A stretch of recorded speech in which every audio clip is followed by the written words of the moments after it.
Go back 20 to 30 years or so, nothing was being done about climate change, except for one man at the name of James Hansen, who pioneered a movement to do something about the changing climate.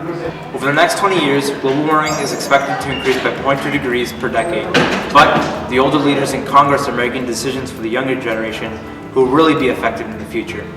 This past winter has been so exceptionally and persistently warm across the eastern third of the United States that more than 20 cities have tied or broken all-time records for the warmest meteorological winter on record. This now leads to people to have no choice but to accept the climate that's changing around us and how much it is affecting us. Do you believe in climate change? Yes, but I don't believe it has a big enough effect as people think it does, because people are more aware than they were 40 years ago about the issue, and they are able to help more, and I think it's still a problem, but it's well more under wraps. Yeah, I do believe in climate change because it's January and there's no snow. Like, look outside, there's no snow. Like, I'm not joking, there's no snow outside.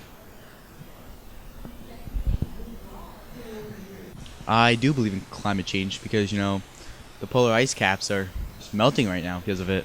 Well, I think in general, society doesn't want to see that the effects of mankind has affected our climate. They would prefer to ignore it. Increased human fossil fuel consumption over the past years has increased levels of carbon dioxide in the atmosphere. Atmospheric CO2 recently surpassed 400 parts per million, the highest in more than 800,000 years. Since the older generation is to blame for this, and they're making decisions that will affect us in the future, how much is this really affecting us today, the younger generation? How does it affect you? Not much. I like chocolate.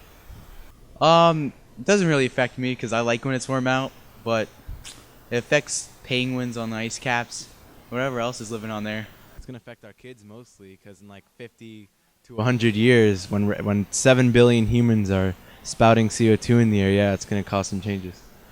You can see that things are changing drastically, maybe not at a super fast rate, but I think things are changing. I mean, look at just at the polar ice caps; they're getting smaller.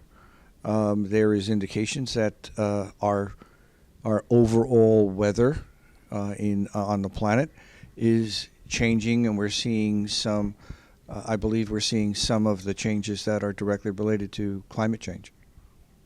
But there may still be hope.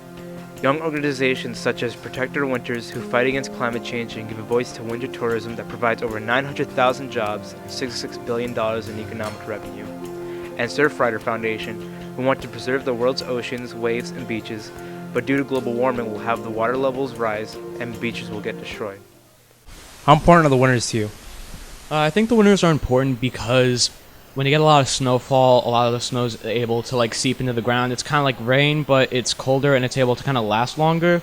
I would say summer is important to me because it's summer, so I don't want it to be extremely hot or change at all.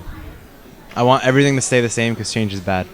The winters are pretty important. Like Christmas is during that time, and I just don't really like the cold. But Christmas is pretty cool.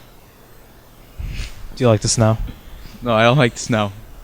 Climate change is an issue that will stick with us for years to come. The only thing that we can do now is to have the succeeders of the present generation be better prepared for it.